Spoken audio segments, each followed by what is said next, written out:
Hello, my dear friends. The weary, endless saga of the so-called negotiations to end the war in Ukraine grinds on again, this time with another American-Ukrainian meeting in Berlin. It reportedly ran for 2 days. We're told the German chancellor made only a brief appearance before either being asked to step out or choosing to do so. Accounts differ. For reasons nobody can convincingly explain, Finland's president also inserted himself into the process, at least briefly, and the result is exactly what you would expect: noise, headlines, and theater without substance. Let's state the obvious, because the West refuses to. These are bizarre negotiations because they exclude the other party to the war. The United States and Ukraine are said to be allies. Everyone acknowledges the gulf in power. The United States is a global superpower. Ukraine is not, even senior U.S. power. Officials have admitted Ukraine functions as a proxy in a war that is, in major part, a proxy confrontation between Washington and Moscow.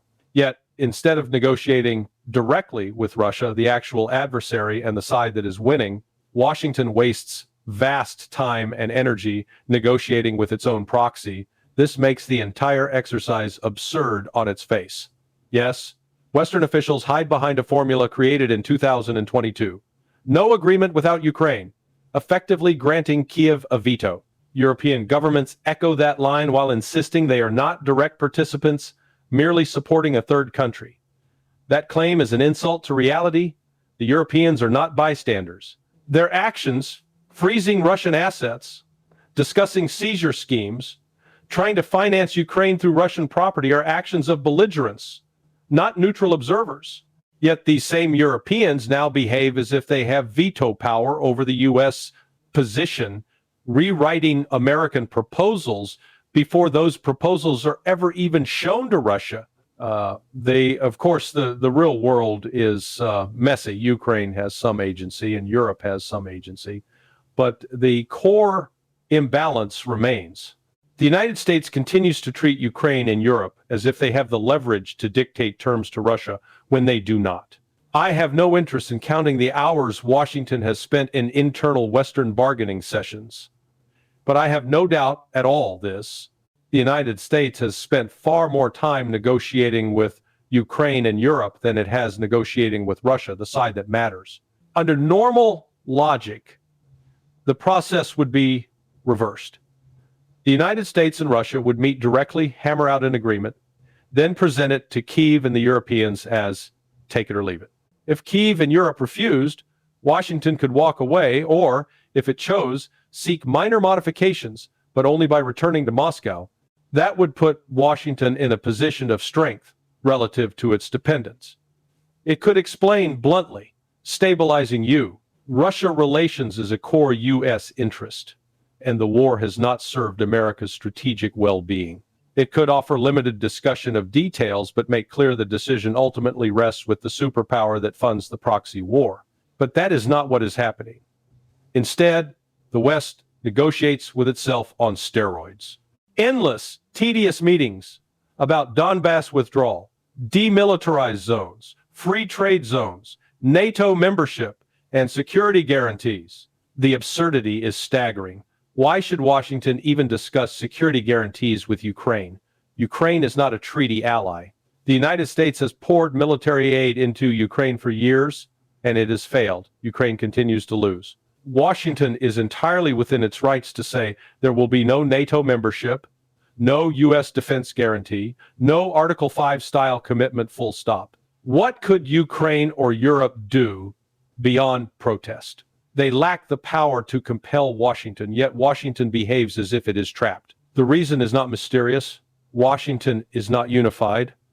A powerful segment of the U.S. political and security apparatus still wants the proxy war to continue, and it uses Ukraine and certain European governments as tools to sabotage any move toward peace. This dynamic was predictable long ago. You create a proxy, you empower it with unlimited rhetoric and external backing, and then you pretend it has veto power over your diplomacy. So what came out of Berlin? In substance, nothing. Headlines claim Ukraine has agreed to abandon NATO membership. That is false. Ukraine insists it will not change its constitution, which contains the commitment to seek NATO membership. Kyiv admits only that it will not apply right now because opposition inside NATO, especially from the United States and some European states, is too strong. That is not a concession. It's an acknowledgement of reality. In return for shelving NATO, Ukraine demands security guarantees from the United States ratified by the U.S. Senate. That is, in plain terms, a U.S. Ukraine military alliance, an Article 5 commitment by another name, and that reveals the trick. The stated reason Washington opposes Ukrainian NATO membership is the reluctance to take on an Article 5 obligation to fight Russia. Yet Kyiv's proposal demands the same obligation outside NATO. Once such a treaty existed, the principal obstacle to NATO membership would disappear, and Ukraine's constitutional commitment to join NATO would remain. Under that arrangement, NATO entry becomes only a matter of time. Russia will never accept it. So when Kyiv claims it has made a major concession, it is offering no concession at all, only a repackaging designed to create the conditions for eventual NATO membership. The same deception applies to Donbass. Reports say Washington continues to insist Ukraine must withdraw from Donbass, but it is unclear whether this is unconditional, the Russian requirement, or a conditional scheme. Ukraine rejects unconditional withdrawal. Instead, it floats a joint withdrawal and a demilitarized zone along the current line. That is simply an armistice, a frozen conflict, a Korea-style ceasefire line that Russia has consistently rejected, and it would likely preserve Ukrainian de facto control over the portion of Donbass it still occupies. In other words, it is the same demand Kyiv has pushed for months, a ceasefire on the existing line. And Western media quietly confirms the reality. Ukrainian officials reassure their European patrons, especially the British, that Ukraine is not abandoning NATO membership, only delaying it temporarily to secure a ceasefire and, critically, to build a pathway into NATO later. This is not improvisation by Ukraine alone. Kyiv is coached by Britain, France, Germany, NATO bureaucrats, and assorted opportunists who insert themselves into these meetings for reasons that make sense only inside the Western bubble. When you strip away the messaging, the truth is simple. Kyiv has moved not 1 inch on the core issues. No NATO today becomes U.S. treaty guarantee now, which becomes NATO tomorrow.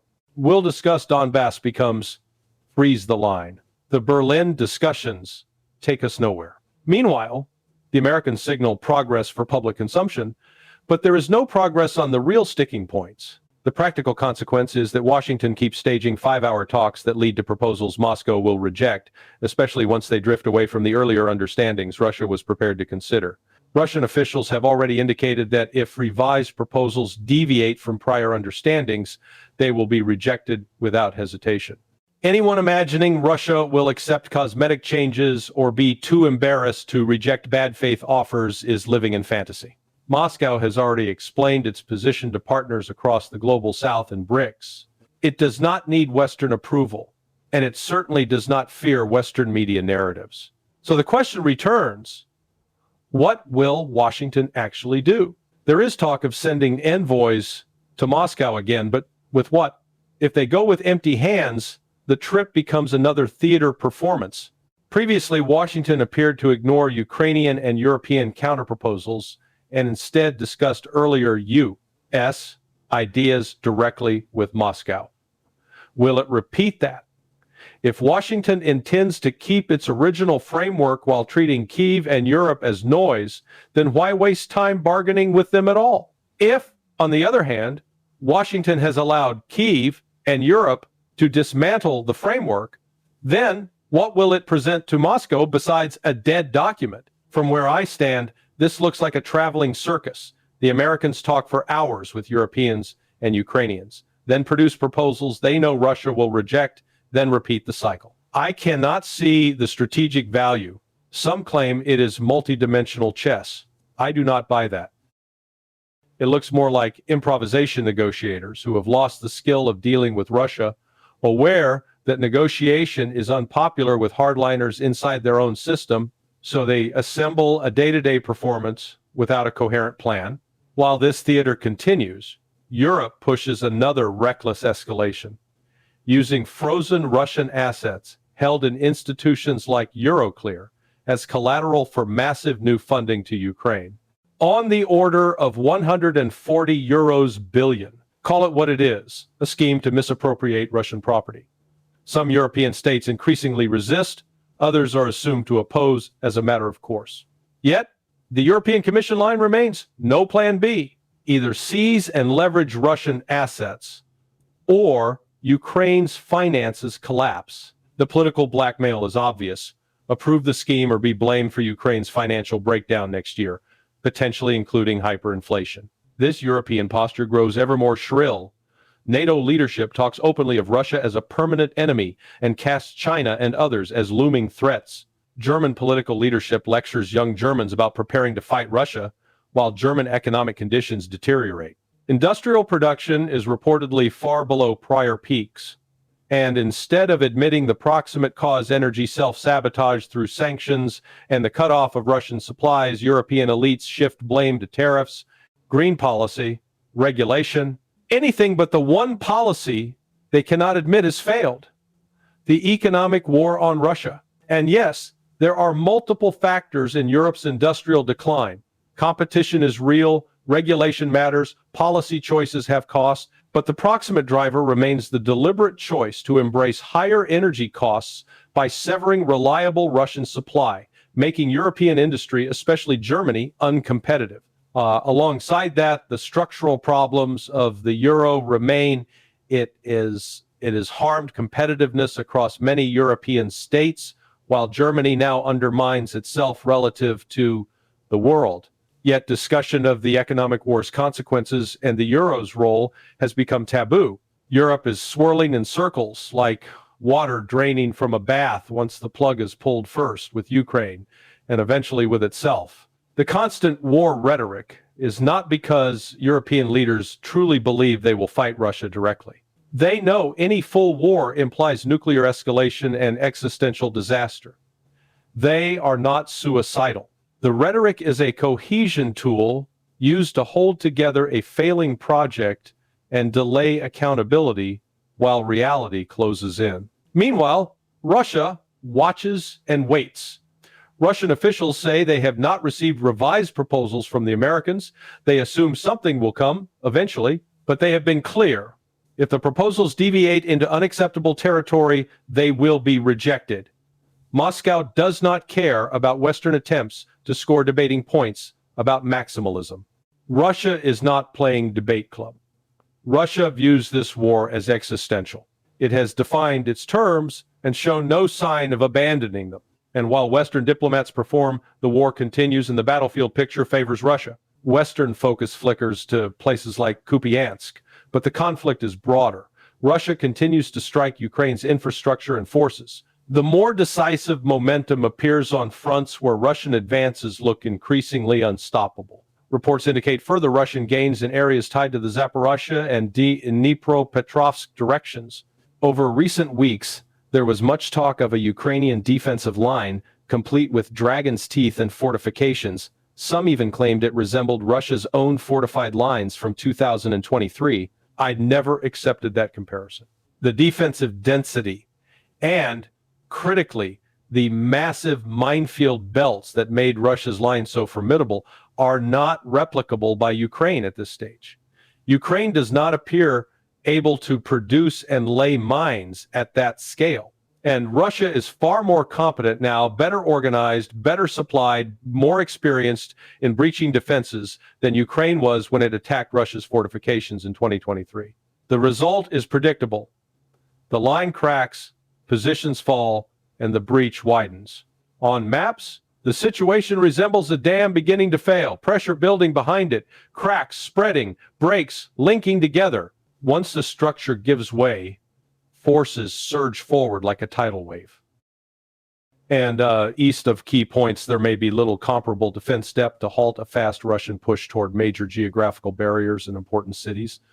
If Russian forces reach the river line and pressure the major city near it by late winter, I would not be surprised. That is not a prophecy, but it is a plausible outcome given momentum. Elsewhere, the situation around major pockets in Donbass looks grim for Ukraine. Maps suggest encirclement hardens, escape routes fade, and Ukrainian attempts to reopen corridors weaken over time. Russian official statements increasingly describe Ukrainian troops as scattered near specific settlements, language that often precedes announcements of full control.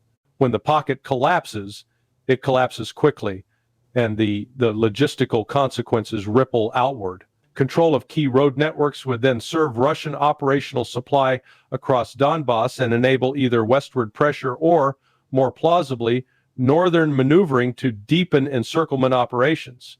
As for Kupiansk, reports are contradictory, and the information environment is thick with propaganda. But one pattern repeats. Ukraine conducts media operations, small groups inserted for imagery and narrative, while Russia maintains the operational objective of trapping and grinding down larger formations. Russian statements insist Ukrainian battalions on one bank remain surrounded, while Ukraine attempts counterattacks to relieve pressure. That pattern mirrors other failed Ukrainian relief attempts. Intense effort, heavy losses, then a slow fade as attrition wins. Which brings me to the core metric the West refuses to face: attrition. I have received information from a well-informed, generally neutral source with connections to medical support systems involved in treating Russian military casualties. The picture conveyed matches other observations. The worst period for Russian medical facilities was roughly summer 2022 through mid-2023. That was the era of intense casualty flow. Since then, the trend has been downward, sometimes spiking during major battles, but steadily reduced overall. Early war organizational and logistical problems on the Russian side have largely been overcome. Russia's casualty profile now reflects an army that has adapted, stabilized, and learned how to wage this war more efficiently. This aligns with the reality of the war's bloodiest phases. The battle for Bakhmut was catastrophic, especially for Ukraine, which appears never to have recovered manpower in key sectors afterward. Russia also took heavy losses there, and it is reasonable to believe some of the operational approach at the time elevated Russian casualties beyond what a fully professional command structure might have accepted. But since that period, the overall Russian casualty rate appears to have declined, while Ukraine's manpower crisis has only worsened. That same source estimates Ukrainian losses have been multiple times higher than Russian losses over the course of the war, on the order of 4 to 7 times higher. In the West, such ratios are dismissed reflexively, but they track with patterns visible in exchanges of prisoners and bodies and with the basic logic of how the front has evolved. On current trends, the source believes Ukraine's armed forces risk a systemic collapse around mid-2026 if the war continues at similar intensity, and that no amount of external financing or weapons shipments will fundamentally change that trajectory. This is the war's true story, not the day-to-day headline villages, but the cumulative arithmetic of attrition. Russia deliberately chose an attritional strategy by at least late 2023. And it is winning it decisively. Attrition begins slowly, then gathers momentum. I believe we are well into the momentum stage now. And while Western diplomats stage endless meetings with their own proxies, Ukraine's military life ebbs away. That is why time is not Ukraine's friend. A harsh settlement now still preserves the Ukrainian state.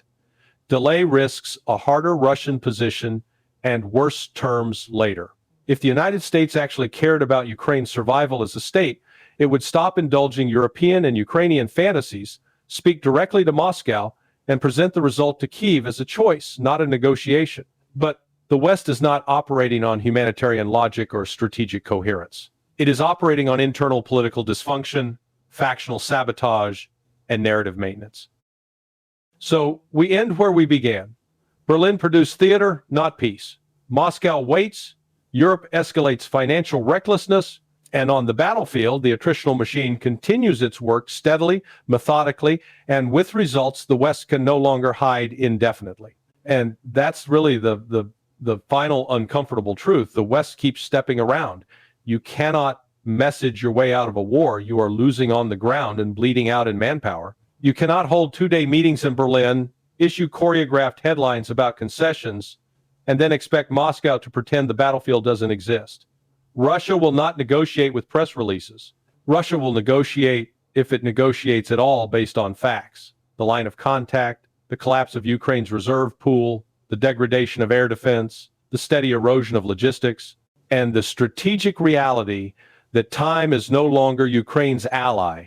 So when Western officials speak as if the next conference, the next communique, the next framework, the next security guarantee is going to unlock peace, what they are really doing is buying time not to end the war, but to postpone the moment when they must admit what they've done to Ukraine. The cruelest part is that every week spent in this circular Western bargaining session is paid for in Ukrainian lives and Ukrainian territory. And that is why these negotiations feel grotesque. They are not structured to produce an outcome. They are structured to protect reputations. Look at the pattern. The Americans consult the Europeans. The Europeans coordinate with Kyiv. Kyiv then clarifies that it hasn't really conceded anything. And somewhere inside that loop, a document is drafted that cannot possibly pass Moscow's threshold because its purpose is not to be accepted by Moscow. Its purpose is to be shown to Western audiences as proof that we tried, so that when the next escalation arrives, more sanctions, more asset seizures, more funding schemes, more weapons officials can claim they had no choice. This is not diplomacy. It is domestic politics wearing a diplomatic costume. Meanwhile, Russia has the one advantage that matters in a war of attrition: coherence. It does not have to reconcile 27 European positions, a Ukrainian constitution, American factional infighting, and media narratives that collapse every 48 hours. It has stated its terms, it has repeated them, it has explained them to the non-Western world, and it has built its strategy around the assumption that the West will lie, stall, and maneuver. That is why Moscow can afford patience. It is not rushing to meet your timetable. It is letting your timetable destroy you.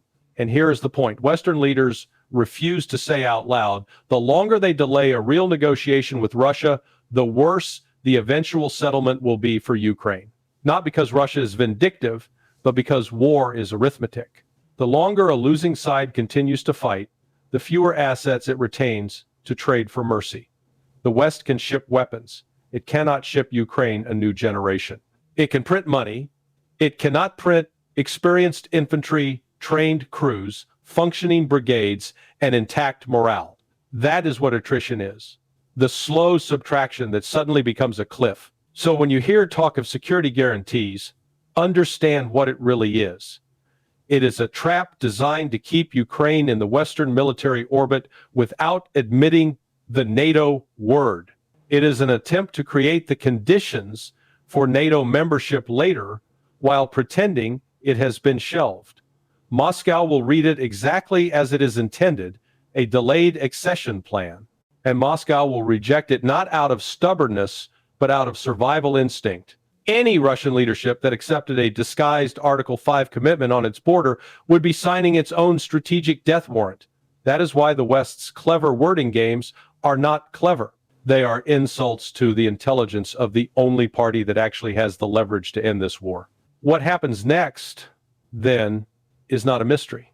If Washington continues to negotiate with its proxy instead of with Moscow, we will get more Berlin-like meetings, long, public, self-referential, and ultimately empty. Europe will keep pressing its dangerous frozen asset schemes because it has built a political identity around punishing Russia and cannot admit the cost. NATO officials will keep delivering speeches about permanent enemies because fear is the glue holding the project together. And Ukraine, tragically, will keep being pushed to fight for objectives that cannot be achieved, to hold lines that cannot be held, to conduct operations that exist more for cameras than for strategy. But reality does not care about the West's need to save face. Reality arrives on tracks. In the collapse of a pocket, in the rupture of a defense line, in the widening gap between what Ukraine needs and what it can field, in the dwindling list of units that can still be rotated without breaking. Reality arrives in quiet ways, too, in the medical stations that no longer see the same flows on one side and see too much on the other. in the exhausted commanders who begin to speak in euphemisms, in the sudden nervous urgency of propaganda that grows louder precisely when the situation grows worse. And that is why the endgame is already written. Unless someone interrupts this madness, there are only two roads left. One is the road of honest negotiation, direct U.S. Russia talks that produce a hard deal, followed by a blunt ultimatum to Kyiv and Europe, take it or leave it, before the battlefield worsens the terms even further. The other is the road the West is currently walking: performative diplomacy, financial gambits, rhetorical escalation, and a slow-motion military collapse that will be blamed on everyone except the people who engineered it. Russia, for its part, does not have to guess which road the West will choose. It is preparing for the second while remaining open coldly, conditionally to the first. That is the difference between a side that is serious and a side that is posturing. And if the West insists on posture, then the conclusion will not arrive at a conference table. It will arrive where all real conclusions in war arrive: at the front, in the numbers, in the exhaustion, in the moment when the losing side discovers that no amount of messaging can replace what it has already spent. So yes, more meetings will come, more headlines will come, more breakthroughs will be announced, and quietly walk back within hours. But the war will keep moving in only one direction unless the West changes. The only thing that matters: it stops negotiating with itself, stops feeding illusions to its proxy, and finally faces the one reality it has tried to avoid since the beginning. Russia is not waiting to be convinced. Russia is waiting for you to run out of time. As diplomatic theater once again unfolded in Berlin, the United States and Ukraine reportedly held talks lasting more than 5 hours. According to U.S. officials, progress was made, but as with most Western statements surrounding Ukraine, the word progress deserves careful scrutiny. The most widely reported outcome of these talks was the claim that Volodymyr Zelensky is now willing to abandon Ukraine's long-standing demand for NATO membership in exchange for U.S. security guarantees. On its face, this is presented as a concession. In reality, it is nothing of the sort. You cannot relinquish something you never possessed. Ukraine was never on a credible path to NATO membership. That option was never seriously on the table, regardless of rhetorical support from some European capitals. The United States, the only NATO member whose position truly matters, has consistently opposed Ukraine's accession, fully aware that such a move would mean an immediate and irreversible confrontation with Russia. Zelensky's so-called concession is therefore theatrical, not substantive. It is the equivalent of renouncing a dream that was never attainable. Zelensky now proposes Article 5-like security guarantees from the United States and its allies. This demand is even more revealing. NATO exists precisely because Article 5 applies only to members. Extending those guarantees to a non-member would render the alliance meaningless. More importantly, it would permanently bind the United States to Ukraine, guaranteeing that any future incident, regardless of origin, would risk direct war with Russia. Even the Biden administration understands this danger.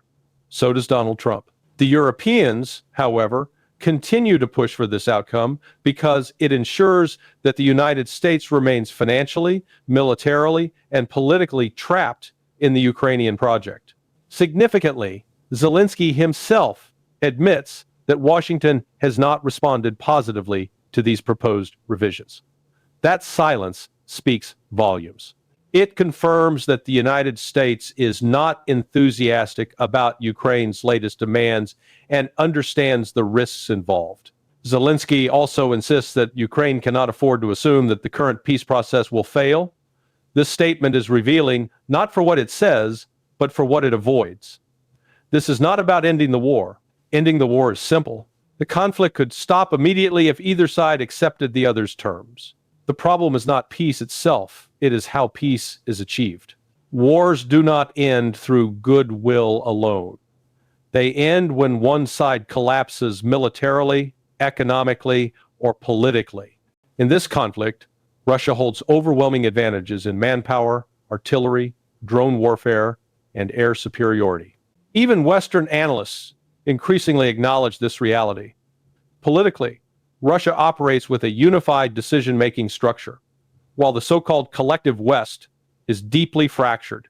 The divide between Europe and the United States is growing, and within Europe itself there is no consensus, neither within NATO nor within the European Union. Economically, the picture is even bleaker for Europe. If the United States reduces or ends its financial involvement, a trajectory already visible, Europe is incapable of sustaining Ukraine on its own. This is precisely why European leaders are now fixated on frozen Russian assets. There is no alternative source of funding. The insistence on prolonging the war is not driven by strategic logic, but by the inability to admit defeat. Recent drone attacks on Moscow further expose Western hypocrisy. When Russia strikes Ukrainian infrastructure during negotiations, Western leaders claim it proves Moscow's lack of interest in peace. Yet when drones strike Moscow during diplomatic talks, the same leaders remain silent. The language used, drones attacked Moscow, deliberately obscures responsibility, as if the origin of those drones were unknowable. This double standard is not accidental. It is foundational to Western information warfare. Against this backdrop, Kremlin spokesman Dmitry Peskov correctly condemned NATO Secretary General Mark Rutte's recent remarks invoking World War II. Such rhetoric reflects a dangerous ignorance of modern warfare. A war between Russia and Europe today would bear no resemblance to the conflicts of the 20th century. Russia possesses long-range weapons capable of striking targets across continents. Any large-scale confrontation would escalate rapidly into a global conflict. Einstein's warning about future wars being fought with sticks and stones remains relevant and tragically ignored. German Chancellor Friedrich Merz's comparison of Vladimir Putin to historical figures from the 1932 follows the same pattern of manufactured hysteria. These analogies deliberately ignore Russia's explicit statements. Foreign Minister Sergei Lavrov has clearly stated that Russia does not intend to attack NATO or the European Union, and has even expressed willingness to formalize this commitment in legally binding terms. These statements are conveniently dismissed because they undermine the dominant narrative. That narrative is simple and relentless. Russia is coming.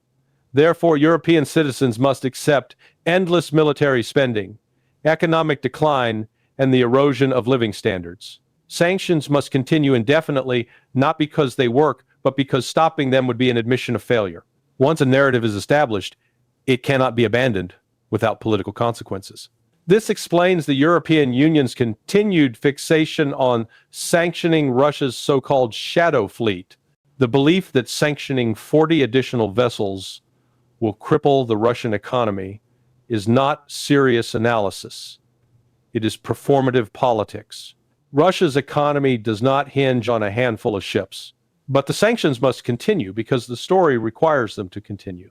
Finally, Russia's demand for nearly $230 billion from Euroclear over frozen assets demonstrates that Moscow is not operating blindly.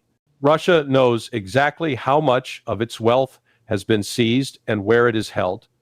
This is not a symbolic gesture. It is a signal that legal, economic, and geopolitical consequences are coming, and that Russia is prepared for a prolonged confrontation on all fronts. In sum, the Western position is not sustained by strength or unity, but by narrative inertia.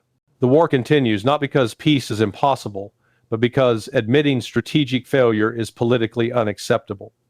Russia understands this reality clearly.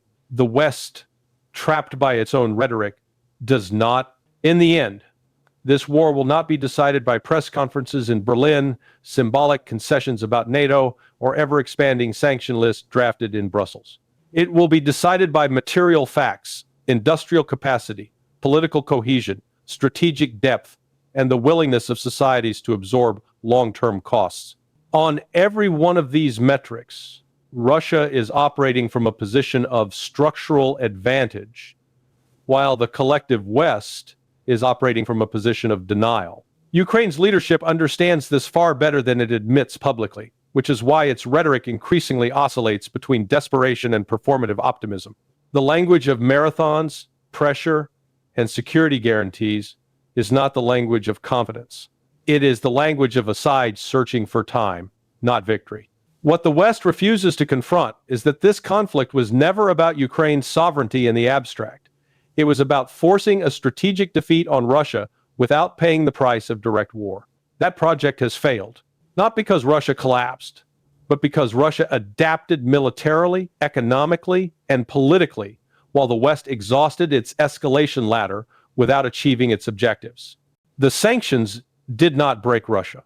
The battlefield did not break Russia. And the information war, increasingly detached from lived reality, is now turning inward, eroding trust within Western societies themselves. History is unforgiving to narratives that substitute belief for power.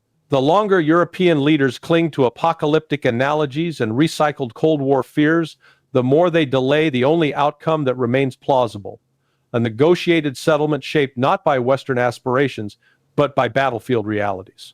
Every month that passes without acknowledging this truth increases the eventual cost, financially, politically, and socially. Russia, for its part, is not rushing. Time, demographics, resources, and geography all work in its favor. It is the West that is racing against its own contradictions. When this war finally ends, it will not be remembered as a triumph of values or unity. It will be remembered as a case study in how great powers miscalculate when they mistake narrative control for strategic control. The tragedy is not that peace was impossible, but that realism was postponed for so long, and by the time realism reasserts itself, as it always does, the terms will no longer be open for negotiation. They will simply be facts. What we are witnessing in Europe right now is not a mystery, nor is it an accident. It is the predictable consequence of a self-inflicted economic and strategic collapse driven by ideological obsession, specifically the obsession with defeating Russia at any cost. Germany's accelerating deindustrialization is the clearest signal yet that the sanctions regime imposed on Russia has boomeranged with devastating force. When a company like Volkswagen, an industrial pillar of Germany, announces the permanent closure of a production plant for the first time in its 88-year history, this is not a temporary market fluctuation. It is structural decay. And yet, German leadership refuses to acknowledge the real cause. Instead, they point fingers at American trade policies, tariffs, or abstract global trends, carefully avoiding the one factor they cannot politically admit: severing affordable Russian energy was economic suicide. The European Union is now preparing its 20th sanctions package against Russia. 20 rounds of sanctions, and the outcome is unmistakable. Russia has adapted, stabilized, and reoriented its economy, while Europe sinks deeper into inflation, stagnation, and industrial flight. The sanctions have not crippled Russia, they have crippled Europe. But acknowledging that would mean admitting failure. And for the political class in Brussels and Berlin, failure is not an option. Doubling down is. This brings us to the next act in this tragedy: the attempt to seize Russia's frozen sovereign assets. These assets were initially described as temporarily frozen, but European officials now openly refer to them as forever frozen, a phrase that reveals the legal fiction underpinning this entire scheme. There is nothing legal under international law about confiscating another nation's sovereign reserves to finance a proxy war. This is expropriation, plain and simple. What is notable, however, is that resistance within the EU is growing. 7 member states, Belgium, Hungary, Slovakia, Italy, Bulgaria, Malta, and the Czech Republic, are now openly opposing the use of Russian assets as a so-called reparations loan to Ukraine. This opposition matters. Belgium's position is especially critical because the assets are held there. Without Belgium's compliance, the entire scheme collapses. European officials themselves are beginning to admit the truth behind closed doors. The EU has no money. There are no spare funds to sustain Ukraine indefinitely. Eurobonds failed politically. National budgets are exhausted. The only remaining option, in their minds, is theft, confiscating Russian assets to keep the war going. Not to rebuild Ukraine, not to pursue peace, but to prolong the conflict. And prolonging the conflict is the key objective here. Contrary to the sanitized narratives presented in Western media, this war was never fundamentally about Ukraine's sovereignty or democracy. Analysts in Europe are now saying this openly. The strategic objective from the beginning has been the defeat and fragmentation of Russia itself. Ukraine is merely the battlefield. Russia is the target. This is why peace initiatives are consistently sabotaged. This is why negotiations are conducted in bad faith. And this is why European leaders panic at the idea of de-escalation, because an end to the war would force them to confront their own domestic failures. Italy's Matteo Salvini articulated this reality with unusual clarity. Italy, he said, is not at war with Russia and does not want war with Russia. He does not want his children fighting Russians. He called on Europe to stop obstructing peace efforts and warned that Germany and France are exporting their internal crises outward through military escalation. He is correct. Leaders who cannot govern effectively at home manufacture crises abroad. This dysfunction was on full display during the recent negotiations in Berlin involving the United States, Ukraine, and European representatives. Despite hosting the talks, Germany's chancellor was reportedly sidelined, excluded from key discussions in his own capital. That alone tells you everything about Europe's lack of sovereignty in this process. The negotiations themselves revealed the fundamental dishonesty at the heart of Ukraine's position. Kyiv announced what Western media eagerly described as a major concession, temporarily abandoning NATO membership aspirations. But this was a sleight of hand. In exchange, Ukraine demanded binding security guarantees from the United States, Europe, Canada, and Japan, guarantees functionally identical to NATO's Article 5, and arguably broader. In other words, Ukraine was not abandoning NATO ambitions, it was asking for NATO plus, a formal military alliance that would obligate the United States to go to war with Russia in any future confrontation, including manufactured incidents or false flag operations. Presenting this as a compromise is an insult to intelligence. Russia, of course, sees this for what it is, strategic deception. Moscow has already rejected these proposals because they do not address Russia's core security concerns in any meaningful way. They merely repackage the same threats under a different label. While these so-called negotiations unfold, Ukraine continues to launch massive drone attacks deep into Russian territory, hundreds in a single day. These operations are impossible without NATO intelligence, targeting data, and command support. Ukraine is not acting independently. The West is an active participant, even as it pretends to negotiate peace. This contradiction, negotiating while escalating, exposes the true intent behind the talks. They are not designed to resolve the conflict, but to manage optics while sustaining pressure on Russia. Europe demanded a seat at the table, and it got one. The result? Whatever limited progress existed between Washington and Moscow is now being actively undermined. European participation has not stabilized the process. It has destabilized it. The reality is stark. Europe's political class has trapped itself in an ideological cul-de-sac.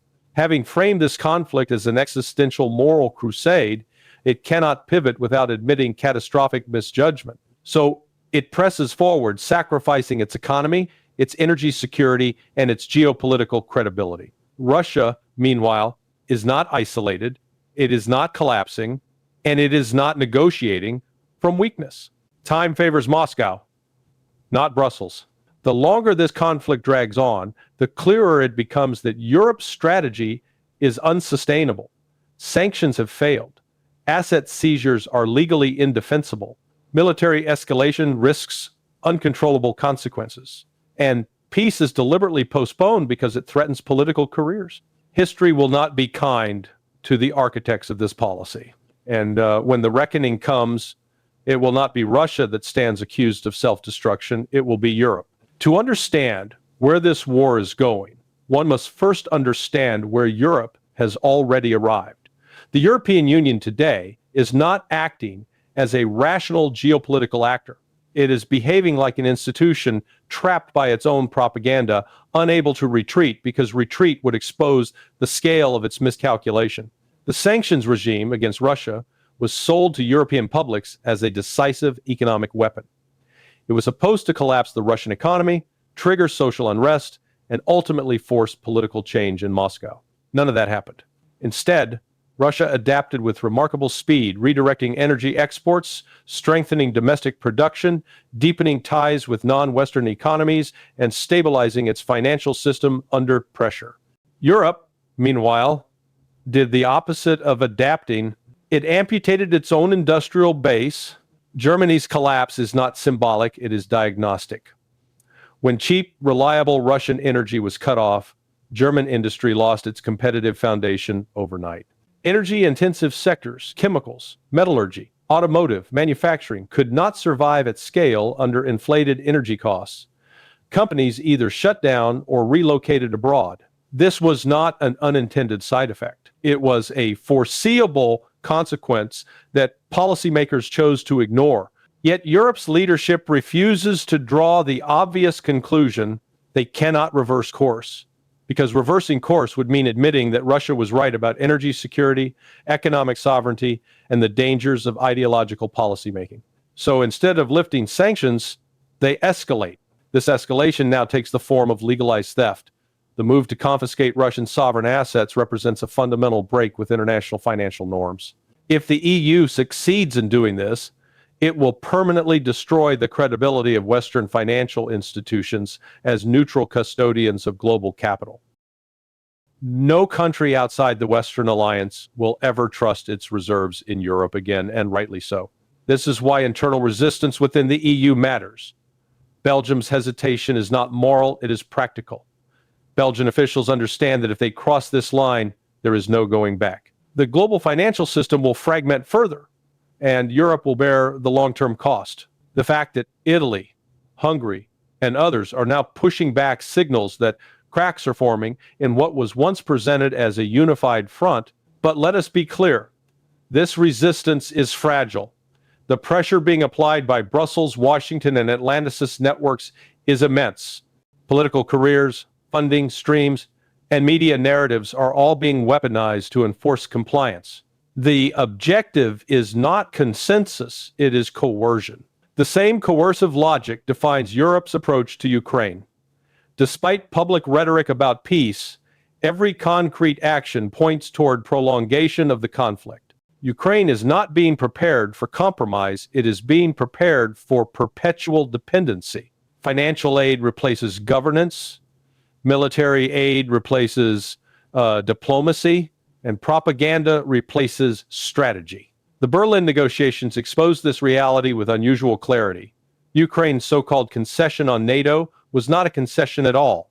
It was a rebranding exercise. By demanding binding security guarantees equivalent to Article 5, Kyiv effectively asked for NATO membership without the name. Adding Japan into the equation only underscores the absurdity of the proposal. From Russia's perspective, accepting such terms would be strategic suicide. It would formalize NATO's military presence on Russia's border under a different legal framework, guaranteeing future confrontation rather than preventing it. Moscow understands this perfectly, which is why these proposals were dismissed almost immediately. Western media, however, presented the announcement as a breakthrough. This is not journalism, it is narrative management.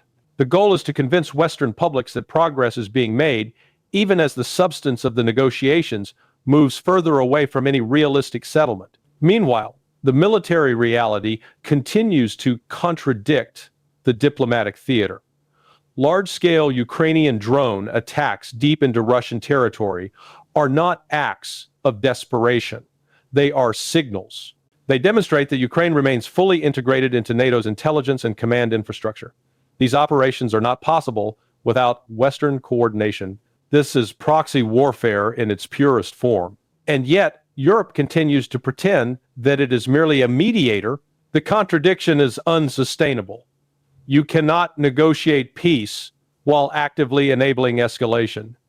You cannot claim neutrality while financing one side's war effort. And you cannot demand Russia's capitulation while refusing to acknowledge its security interests.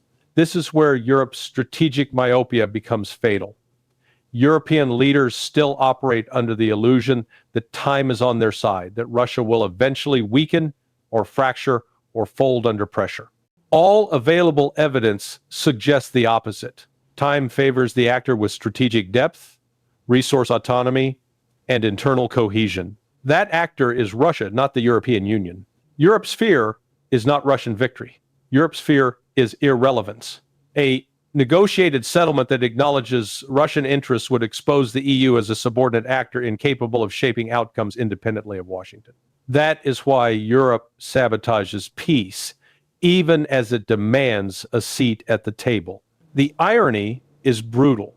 By trying to defeat Russia, Europe is accelerating its own decline. Industrial capacity is shrinking, social cohesion is fraying, political legitimacy is eroding, and strategic autonomy remains a slogan rather than a reality. Russia, by contrast, is playing a long game. It is not rushing toward a settlement because it does not need to. The longer this conflict continues under current conditions, the more favorable the balance becomes for Moscow. Europe exhausts itself. Ukraine bleeds manpower. Western unity erodes, and alternative global institutions grow stronger. History is already recording these dynamics. The question is not whether Europe will eventually change course, but how much damage it will inflict on itself before doing so. By the time that realization arrives, the geopolitical landscape will have shifted permanently, and Europe will find itself adapting to a world it no longer controls. That ultimately is the tragedy unfolding before us. The war in Ukraine is approaching a moment of truth, not because of a decisive battlefield breakthrough, but because the strategic contradictions sustaining it are becoming impossible to hide. The narrative scaffolding that has held this conflict together in the West is rotting from the inside, and no amount of media discipline can conceal the structural failure underneath. Europe has painted itself into a corner. It cannot escalate without risking direct confrontation with Russia, and it cannot de-escalate without admitting that its entire policy framework was built on illusion. Sanctions did not break Russia. Energy warfare did not cripple Moscow. Financial isolation did not produce collapse. Instead, these tools revealed Europe's own vulnerabilities, economic fragility, political incoherence, and a dangerous dependence on American strategic direction. Ukraine, meanwhile, has been reduced from a sovereign state to a strategic instrument. It is no longer negotiating its own future.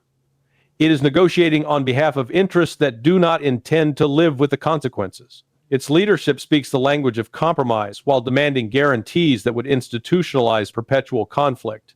That is not diplomacy. That is a trap one Russia will never step into. The frozen Russian assets tell the story more clearly than any speech.